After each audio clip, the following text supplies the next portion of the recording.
is a place to be for the rock and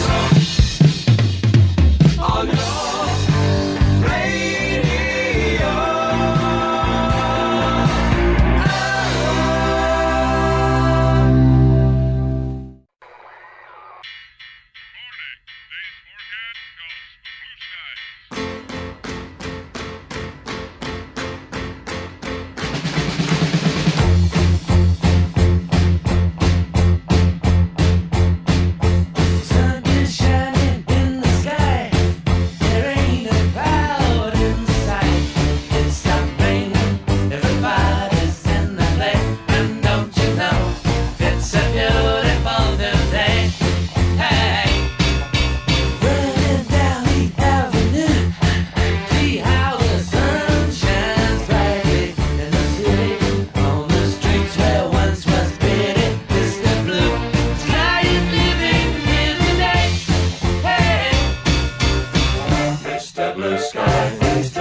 gone really well. In fact, we're really building up for the Anaheim date, which the band is looking forward to playing because it's going to be the most spectacular show of the tour. We've got lots of little surprises lined up, and we've also got clearance to physically fly the spaceship into the building. Jay, we have no idea what that's going to be like, but it'll be something to see, I'm sure. Well, let me put it to you this way. With our 54 ground crew technicians and the 14 semis and the huge sound system that's going to be the largest one that's ever been in Anaheim Stadium, we're going to have 64-foot sound rings on 3 levels with 6 semis with nothing but sound in them. Andy Truman, along with Ace Young, man, the Electric Light Orchestra in town tomorrow at Anaheim Stadium. Quite a show indeed. KMET News Time, 6:02 and 30 seconds. On the national scene, it turns out that North Carolina's leading air polluter is nature itself. A consultant to the state Commerce Department says the state should seek a change in the federal ozone standards in areas where there are large quantities of trees. The federal government's ozone standard is based on the quantity of hydrocarbons released into the air, and 68% of all the hydrocarbons in North Carolina's air comes from the interaction of sunlight with vegetation, especially with pine trees. And apparently because of this, that's why the Smoky Mountains are so smoky. KMET News Time, 6:03. On the national front, remember him, former Attorney General John Mitchell? He got some bad news today. John Mitchell asked the U.S. District Court in Montgomery to order his immediate release from federal prison. Mitchell is serving a sentence on Watergate cover-up charges at Maxwell Air Force Base. His lawyer said in a petition that Mitchell is the only inmate denied credit for medical furlough time and has been denied equal treatment under the law. The petition charged that the U.S. Parole Commission ignored the specific policies of Attorney General Griffin Bell. It said Bell has indicated publicly in the past that Mitchell should be released from jail. Mike Anderson, Montgomery. So, former Attorney General John Mitchell, his request for parole denied. KMET News Time, 6:04. In evening KMET sports shorts, makeshift crews are being set up to serve as umpires for tonight's Major League Baseball schedule.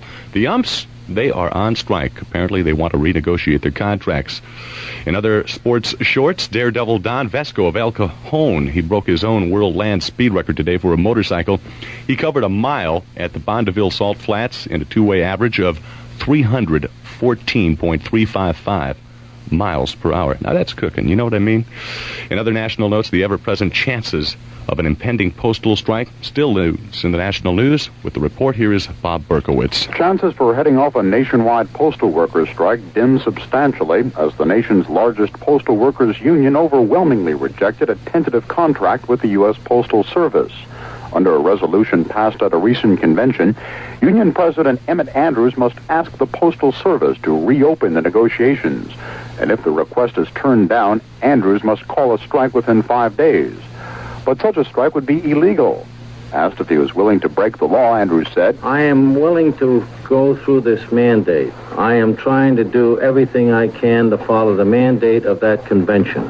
Postmaster General William Bolger has steadfastly refused to renegotiate the tentative agreement, but in a statement said that a peaceful method still exists to settle the dispute. Bob Berkowitz, Washington. Thank you, Bob. Locally, earlier today, KMET was out at the Pine Crest Elementary School in Van Nuys. The reason we were out there, the world's largest sandwich was to be built. We talked with a few of the chefs that were on hand. I'm speaking with Tina Lindsay. Now, Tina, listen now. This is a sandwich that's 600 feet long. Do you know how long 600 feet is? Pretty long. Is it, can you equate this into, let's say, the length of a football field? How many football fields does it take to make 600 feet? I don't know. 2. Really? Yeah, the football field's 300 feet long, right? So 2 football fields would be what? 600 feet. Jeez, you know what? Then we should have just made the sandwich on 2 football fields. That's what I think, you know? Now, listen, it says you're a chef. Now, what are your specialties besides making long sandwiches? I don't know. Well, don't you cook at home? Yeah. What do you cook? Pizza. How do you make a pizza? Well, I just buy it frozen and I put it in the oven. That sounds pretty good to me. So listen, you're going to be helping make the sandwich, and when it goes down to the Guinness Book of World Records as the largest sandwich, just think you can look in the book and say, see that? I helped do that. Yeah. All right. What's your name? Larry. Now, Larry, what are you doing? Well, I'm just supervising around here. You're a supervisor, huh? Well, you're a pretty big dude. I mean, compared to the rest of these people, I guess they need a strong-arm guy like you, huh? Yep. Yep. So how old are you?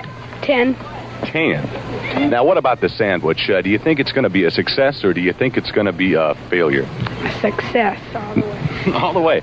It's 600 feet long. There's going to be, 300 kids flanking the sandwich itself, and then when it's all put together, the big part's going to be flipping one piece of bread on top of the other simultaneously. You know what I mean? Yeah. Think it'll be done? Yes. You have faith in your co-workers? You bet. All right. So let's talk to somebody else. Come over here. Don't try to get away. What's your name? John. Ah, John. What's going on, man? Nothing. You don't know. Now, you're not nervous, are you? No. All right. Now, what about the sandwich? I think it's going to be a success. Success? Well, all right now. What's your name? Samantha. Samantha. Now, listen.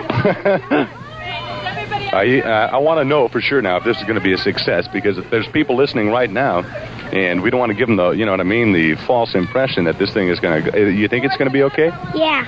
Everybody think it's going to be all right? Yeah. Whoa. All right, so let's hear it for the sandwich, okay? Give me a hip, hip, hooray for the world's largest sandwich. Ready? Go. Hip, hip, hooray! Whoa. All right, thanks a lot, and good luck, kids. Bye. Bye. Well, I'll tell you what right now, okay? Now, those were the chefs that were putting the sandwich together. And now, friends, the results of their efforts. Well, Philip Dye, of course, you're the guy that put this whole thing together at Pinecrest Elementary School in Van Nuys. The world's longest sandwich, 600 feet. And, of course, we're waiting with bated breath here at the Mighty Met to find out, was it a success? Yes, it was. It was 592 feet and 1 inch. Meanwhile, of course, one of the most, I guess you could say, trying moments in the whole thing was after you had the sandwich already made, it was ready to go. The thing that had to make it official is that they had to flip the top part of the sandwich onto the sandwich itself. And how did that go? Actually, that went very well. We had over 600 kids, and they all grasped the top portion of the sandwich, and on my signal, and several other people who relayed it up and down the sandwich, they all flipped it at the same time. It worked perfectly. So it goes into the Guinness Book of World Records, the longest sandwich ever made. And, geez, what about the sandwich now? Is it still intact or what? Well, it was totally demolished in about 15 minutes. 592 feet and 1 inch. 600 kids helped put it together using 115 loaves of bread, 450 pounds of meat, 150 pounds of cheese, 120 heads of lettuce, 89 gallons of mustard, and 5 gallons of mayo. The world's largest sandwich. I mean, that's more than Paraquat eats in one day. Follow me? Up next on the Mighty Met, Southern California weather. Then we welcome in the burner, Mary Turner. The Electric Light Orchestra in concert.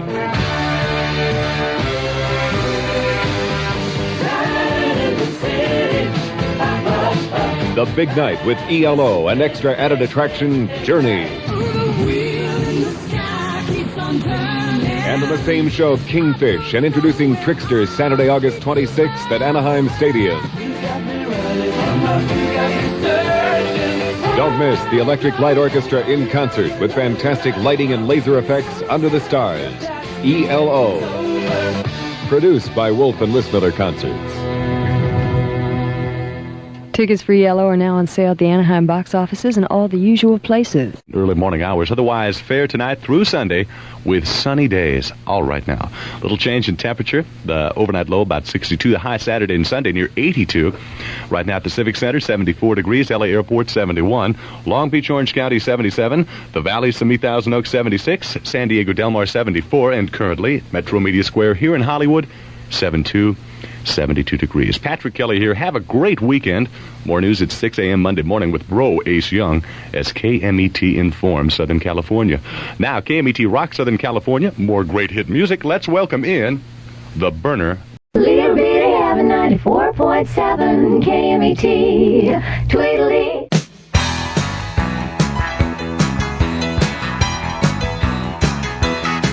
You got your Tony Lamas on, your jeans pressed tight. Take a few toes, make it feel alright. Rock it and roll it on a Livingston Saturday night.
to the International Olympics Committee in Switzerland in an effort to get the IOC to let Los Angeles host the Games. Says Ronka, well, it appears that we have agreed. Let's say our own organizing committee in Switzerland sign a contract with the IOC. Who has final say whether or not we do get the Olympics? Once it's signed, does that mean we are history and we have to take the Games? No, this contract, fortunately, does have to come back to the Los Angeles City Council. And I must say, after the 10 months of the fight that I've led down here to awaken the taxpayers and open people's eyes to the tremendous fiscal disaster that can come along with the Olympics, I think we have a much more aware and alert City Council on this matter than we did before. But I'll tell you frankly, I dealt with Lord Callanan, the head of the IOC in Athens. I don't trust them. I think these international aristocrats are used to leveraging cities and taking them to the cleaners. And until this thing is settled one way or the other, either we have it with absolute controls or we say forget it, goodbye, and find yourself another host city.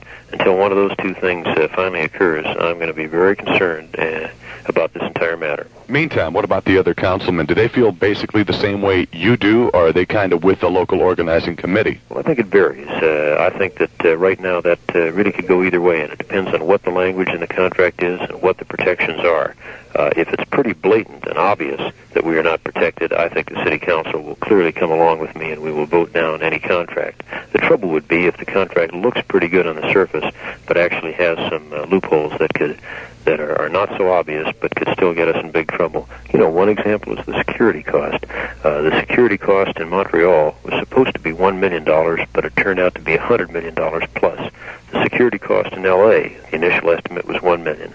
Now that estimate is up to $22 million. I've talked to people who know about security in LAPD who've told me that if we are a target for international terrorists in 1984, that security cost could go to $50 million or above. And as things stand right now, there's nothing to guarantee that our local taxpayers wouldn't get stuck with that huge overriding loophole for the security costs. So that's one of the things that I will insist as one councilman is resolved before I would vote on any contract to let the Olympic Games come here. You know, we talk about dollars, Councilman Ronka, and as you know, yesterday in Sacramento, Assemblyman Tom Bates' bill that would impose somewhat mandatory regulations on rent control, that died. Since that time, there are a number of people here in Los Angeles, renters, that are kind of concerned about, having to fork out dollars and the exorbitant rent increases and things like this. So the city of Los Angeles is pretty well on pins and needles as it is as far as spending extra dollars, and it seems like the people from Proposition 13, the landlords, are the ones that are benefiting from this. And you toss that together with the Olympics and the added expense of hosting the 1984 Olympic Games, we're looking at a serious monetary problem here for the city. Absolutely. In fact, I'm proud of the fact that over the 8-month fight that I led successfully in the council to get on the November ballot this November a charter amendment, which is going to be Charter Amendment N.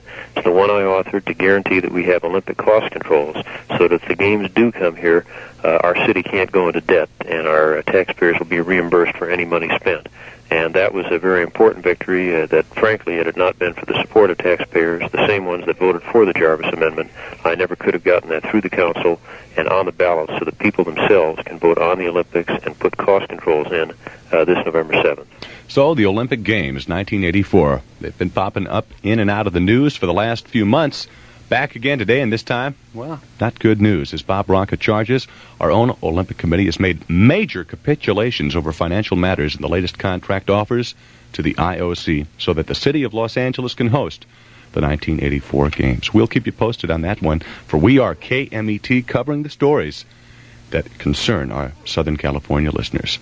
Elsewhere in international notes, the 5th day of a rulebook slowdown by French air controllers delayed air traffic by as much as 45 minutes for some flights at European airports today, but reports from London said passengers in the British capital were forced to wait up to 12 hours. Brazil's Coffee Institute says a cold snap in the coffee-growing regions will reduce next year's coffee crop by at least 1/3. This year's crop has already been harvested and was not affected by 3 straight nights of sub-freezing temperatures earlier this month. And American diplomats say a sly wink can sometimes lead to execution in Cambodia. In a report to the UN Human Rights Commission, the State Department quotes refugees from Cambodia as saying the nation's communist leaders have banned premarital sex and even flirting can lead to the death sentence. In other notes of interest, a rather large cocaine bust in the news, this one in San Juan. In California, weather late night through mid-morning, low clouds with hazy afternoon sunshine Wednesday and Thursday. Slightly cooler, the overnight lows in the mid-60s, the high Wednesday in the low 80s, and Thursday near 80. Right now at the Civic Center, 77 degrees, LA Airport 74, Long Beach, Orange County 75, the Valley, Simi Thousand Oaks 81, San Diego Del Mar 71, and currently Metro Media Square here in Hollywood 75 degrees. Patrick Kelly here. Next news, 6 a.m. tomorrow morning with Brother Ace Young as KMET Informs Southern California. Now, KMET Rock Southern California. Here's more great hit music with the burner, Mary Turner. Whoa. Ow. Ow. Whoa.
KMET Los Angeles.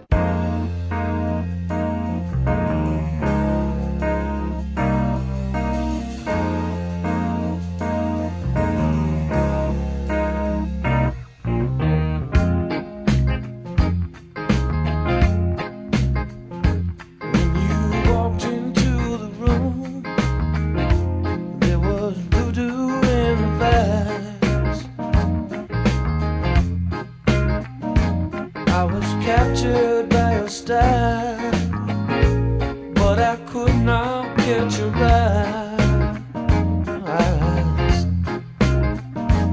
Now I stand here helplessly, hoping you'll get into me. I am so into you, I can't think of nothing else.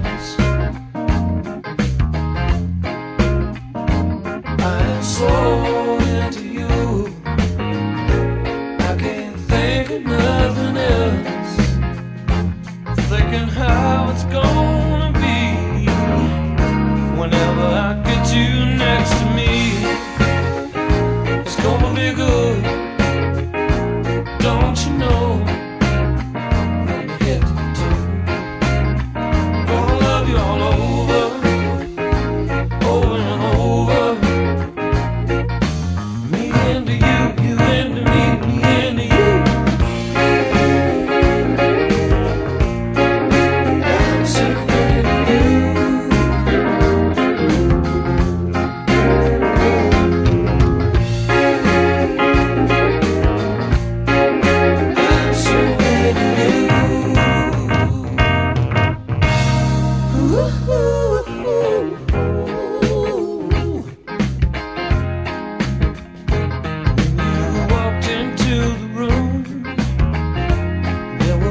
was captured by your style, but I could not catch your eye. Now I stand here helplessly, yeah, hoping you get into me. I am so into you, I can't get to nothing else. I am so into you, baby, I can't get to nothing else. No, no, no. Come on, baby. I'm so into you. I love the things you do. Listen, baby, you're driving me crazy.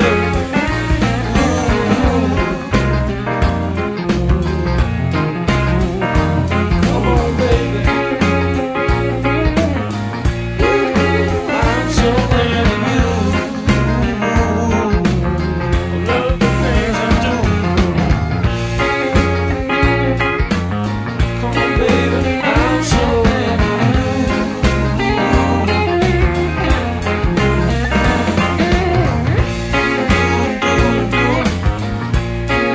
I'm so into you, yeah.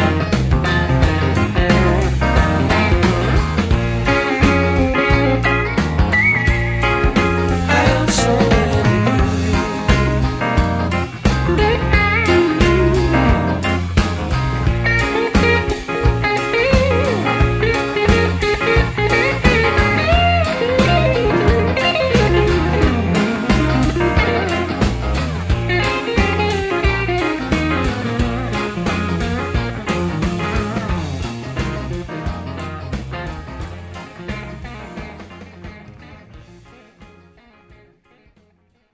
Joe Wilfer, how you doing, partner? I'm doing pretty good. How are you? Hanging in there. We talked to you about 24 hours ago. You had lost 29 pounds. We expected you to lose about, we figured 6 pounds between the last time we talked to you, yesterday and today. How many pounds? I'm just down one, Pat. You know, that's not funny, Joe. I know it's not funny, but we've rented a portable steam bath that's coming to the Art Center tomorrow, and I'm going to start doing my work out of that. Are you serious? Yeah, I got the idea the other day, you know, these nice little things where your doors close on you and just your head sticks out. Well, we're going to try that, and that's going to be the, I'll stay in that thing until the weigh-in on Friday afternoon. That'll be good. I think you ought to be able to lose the other 20 pounds then easily. Meantime, Joe, now we look at, you started this a couple of months back, and people pledged X amount of dollars and cents for every pound that you lost. Of course, your goal was 50, but let's say you just lose a total of, let's say, 30 pounds. How much money will that bring in to the Art Center? Well, at 30 pounds, we'll probably bring in about $1,000. Our pledges officially that are tabulated are around $30 now, and we hope to get some more. A lot of people have indicated they will pledge, you know, on the final day or after the final weigh-in. Well, that sounds like a hot tip. I mean, the Art Center gets $1,000 and you lose 30 pounds. That's the whole idea, and I think that's probably going to be, if not 30, maybe 35 would be the optimum. But I'm pretty pleased with that, even in spite of all my bad breakdown and midway through that didn't quite see me through to my 50-pound goal. But that's the best I could do this time around. I'm going to keep on it, though, Pat. Well, look at it this way, too. You know, Big Joe, you can always take some of that, $1,000 that's coming to the Art Center. You're going to have to buy yourself new clothes. You know what I mean? Well, I know I'm going to have to do that, but unfortunately it's not going to come out of that pocketbook. Oh, Joe, come on. Tomorrow, once again, we will check in with Big Joe Wilfer, and we'll speak with him, or actually, he'll be speaking with us directly from his portable steam bath. Can't wait. KMET News Time, 6:04. In other notes, the tax revolt spawned by Proposition 13 made big strides today. First, the Los Angeles City Council ordered rents rolled back to pre-Proposition 13 levels and ordered them frozen there for 6 months. And then in Sacramento, Governor Brown signed a $1 billion state income tax cut. According to Brown, lower and middle-class income wage earners will benefit most from the cut. Meanwhile, the rent freeze approved by the LA City Council today, it'll go into effect on the 30th of September. In other notes, the Secret Service said it was a hoax. A hotel maid in Idaho City, Idaho, had reported finding a death threat against President Carter on a mirror in one of the rooms on Monday. But today, the service says the message had actually been written by the maid, 23-year-old Kathy Wagner. She's being held in protective custody. Meantime, in other notes of interest, apparently the lunches your children are getting at school, they're not too shabby. KMET News Time, 6:06 and 30 seconds. Internationally speaking, they say everyone talks about the weather, but nobody does anything about it. Now, some 400 climatologists plan to do something about it. The group will meet in Geneva in February to try to determine whether climatic changes can be predicted so as to protect mankind against their harmful effects. And I must say, friends, our next story is definitely a result of Mother Nature and the weather. Well, George Lacey, geez, you're the manager of the Coalinga Chamber of Commerce, and I understand the city's, I guess you could say, a little bugged right now. You got crickets in town. Oh, yes. You know, crickets are supposed to be good luck according to the Orientals, but they haven't brought us much luck here in town, I can guarantee you that. They brought us nothing but misery. They're pretty ornery little fellas to have around. Well, they do make pretty music, though, when they rub their legs together, don't they? Well, maybe one at a time isn't bad, but when they all get together, the symphony isn't that great. It really isn't. We've had them so bad. We've had them now for the last 2 or 3 months. They have come in about 2 or 3 different waves. The first wave was about 2.5 months ago, and they are especially attracted to lights. So the city was practically forced by the people to turn off the street lights, because if we didn't turn off the street lights, they were attracted at night, and then they would literally be upon the walls of the residents, just thick, maybe 2 or 3 inches thick and up under the eaves, and then they would get in the houses too. Well, George, I understand also that a lot of restaurants in town, they've had to close down because the crickets have been coming inside the restaurants, climbing on the tables, all over the carpeting, and boy, this can't be good for the economy of Coalinga. No, it isn't, and we're expecting that this last wave we hope will be the last of them now. We think that they're going to expend themselves, but we've been thinking that for the last 3 months. You see what's happened. We've had such a mild winter, and we had the drought before, and that cracked the ground, and then they laid their eggs in the ground, and then with such a mild winters we had, they didn't freeze off the eggs. And so when the rain came so bountifully, they just came out beautifully. Well, George, I was thinking here, and so were other members of the KMET news staff. Now, we have contacted a local zoo authority, and I understand that one of the main predators of the cricket is your tarantula. Now, have you thought about maybe importing some tarantulas into Coalinga and having nature take its course? You know, tarantulas have been native to Coalinga, but, unfortunately, they've had to put so many of the different poisons out to kill the other different bugs that I think tarantulas and horned toads, no less, have become fatality themselves. I mean, geez Louise, tarantulas and the great horned toad, victims themselves. Now, I don't want you to think that I'm making this up, but it's true. Right now in Coalinga, during the current cricket swarm, the motion picture The Swarm, the movie about killer bees, is playing. You know what I mean? Personally, I like the little devils myself. You know what I mean? Up next on the Mighty Met, we'll take a look at that super Southern California weather, and we welcome in the hit music of the burner, Mary Turner.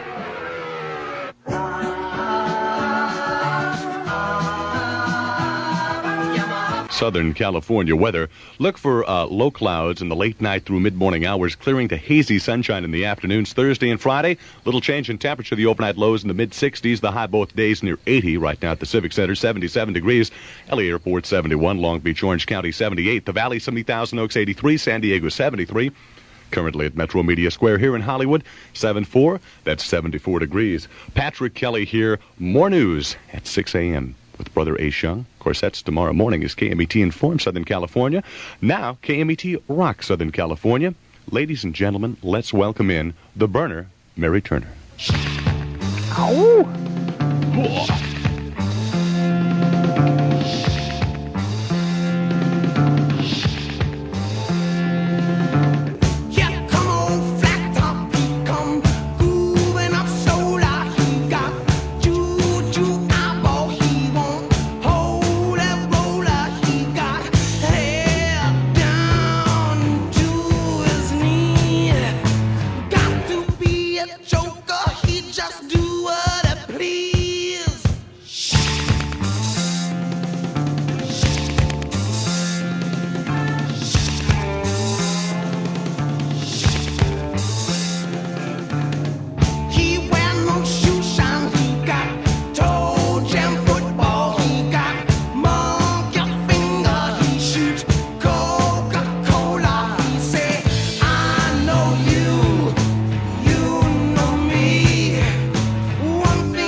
Alleluia, alleluia, alleluia, alleluia.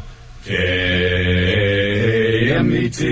rocks Los Angeles forever and ever. Alleluia, alleluia, alleluia. And we shall rock, and we shall rock forever, forever and ever. Alleluia, alleluia, alleluia, alleluia, alleluia, Alleluia, alleluia, alleluia, alleluia, alleluia.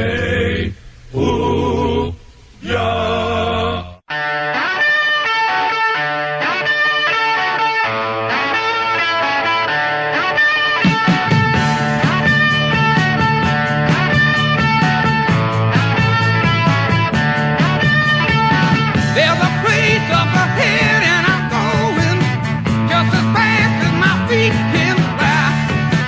Come away if you're going.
we began with Creedence Clearwater Revival, Up Around the Bend. We'll be back with some Foreigner right after this. Are these Gap label jeans here? I don't work here at the Gap, but yes, they are. Thank you. Now I see the Gap label. Great-looking pants. Oh, terrific. Well, that's what the word Gap stands for. Gap? Great-looking pants. What? I hear the Gap really shops around the world for the best-looking jeans and tops before they put their Gap label on them. But great-looking pants would be GLP. Exactly, and that's why they spell it that way. Yes, sir. This letter in the middle here. This L. This A. Well, they just make their L's funny. That's really an L. Are you serious? Probably got off to a bad start in school, you know. I hear they're originally from Lackran, Ohio. Lackran? Or maybe it's Lanaheim, California. Just a minute. The Gap label means great-looking pants, but it doesn't mean... Have you heard their jingle? You mean... All into the glip. That one? Right now, the Gap has Levi's denim and cord jeans, including student sizes, for just $11.99, plus Levi's boys jeans for just $9.99. And the Gap introduces Gap Smackers, a great new way to save money on jeans and tops. Each Gap Smacker is worth $1 on a future purchase. And right now, the Gap is giving them away. 23 Gap locations, including South Coast Plaza, Costa Mesa, 21729 Van Owen, Canoga Park. The Cats. We've got it all, and you can have it now, instantly, with our famous Instant Credit from University Stereo. Think about it.